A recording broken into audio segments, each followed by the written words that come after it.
Okay, new bike, new problems. Hadn't really anticipated, in all honesty, when I bought the Harley, that I'd be faced with the issue that I've got now. I thought they were a lot more robust than what they appear to be in some instances. Like everything else, isn't it? You get it and then all of a sudden you start to hear the horror stories of engine problems, etc, etc. I probably went into it a little bit blind. I didn't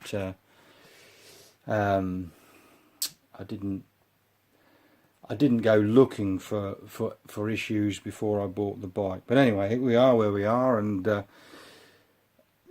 the issue appears to be with the twin cam engine,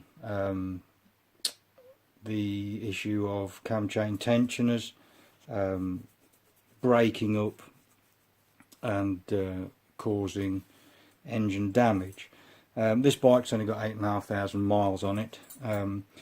Armed with the knowledge that I've gained over the last few months of owning it, I thought I can't possibly ride this thing down the road knowing that there are potential issues. Almost like riding a ticking time bomb. So there was things I'd got to do with it anyway. I decided I'm going to change all the oils and fluids and just do what I normally do when I buy a bike. And so I thought it best to drop the cam cover off and just have a look at mine. So I did that, and I'll show you that now. So I've pulled the cam cover off, and the issue is this: obviously the cam tensioner here, and the chain tensioner here, and the chain tensioner on the inside. My belief or my understanding is that the material, well, the spring tension is deemed to be too harsh, and the material they use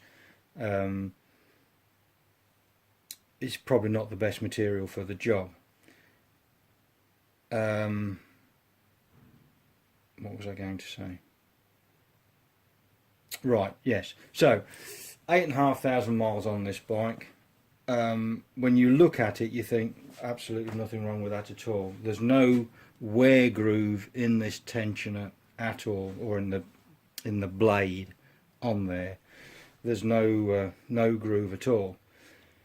And so I thought I would just have a look at it. So I've made a tool up to pull the tensioner back. What you do is you can buy all of these tools, but a lot of them are in the States. It seems to be quite, well, I'm finding it seems to be quite difficult to sort of get the service tools in this country without getting them imported from the States. And by the time you've done that, all of a sudden a 20 quid tool is 50 or 60 quid, and quite honest with you, you're going to use it hopefully once, twice. So I knocked this together, and what I'll do is I'll just the idea is it goes on to there, and then you just pull the tensioner back. You put the guide pin into a hole there, and that holds the tensioner off. So what I'll do is I'll just bring you around and show you the issue that I've got with that. Okay, sorry, we're going to be a bit wobbly now because I'm holding it by hand, but if you look at the face, and this is my thought, but if you look at the face of this tensioner shoe, let me see, there, it appears to be pulling the face of the material out. Now, from my understanding, all of those little bits come out, get in your oil way, cause some damage. I'll just hold on and bear with me, and I'll put you back on the stand. Right, so having seen that, I've decided to replace this with the Screamin Eagle cam plate kit, which goes to hydraulic tensioners, different chain on the front. I'm putting some new bearings in the back of the cams.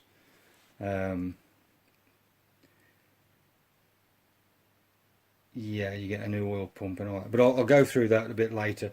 I just thought I'd give an introduction to what I've found.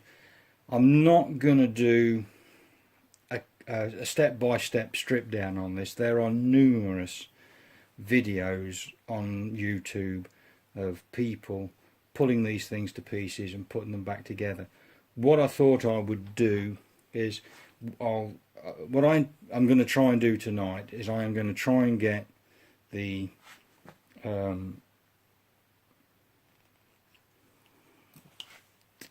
top end off, the cam covers off, the rockers out, push rods out of both front and back, and I would like to try and get this cam plate off this evening. If I come across any problems when I'm doing that, then I'll give a bit of an update on what I did, how I got round it. I'm going to try and do it without taking the petrol tank off. It's a bit of a fiddle. It would have been nicer if Harley hadn't put this there, because I'd love to get the tank off out of the way, but I just don't want to drain the tank down unless I really have to, and go about disconnecting everything. So I'm going to try and do it as simplistically as possible. You know, these are tools that I make at home, and they do the job.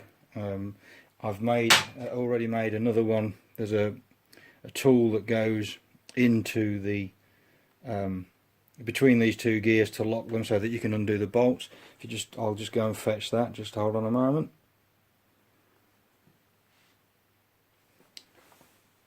Okay, so what we've got is this tool here, which is a bit of nylon block, and then I made a fly cutter, so ground the tool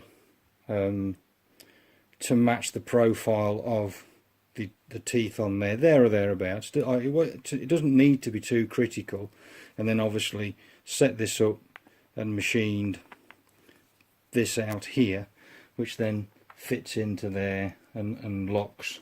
It does work, because I have actually already just tried it.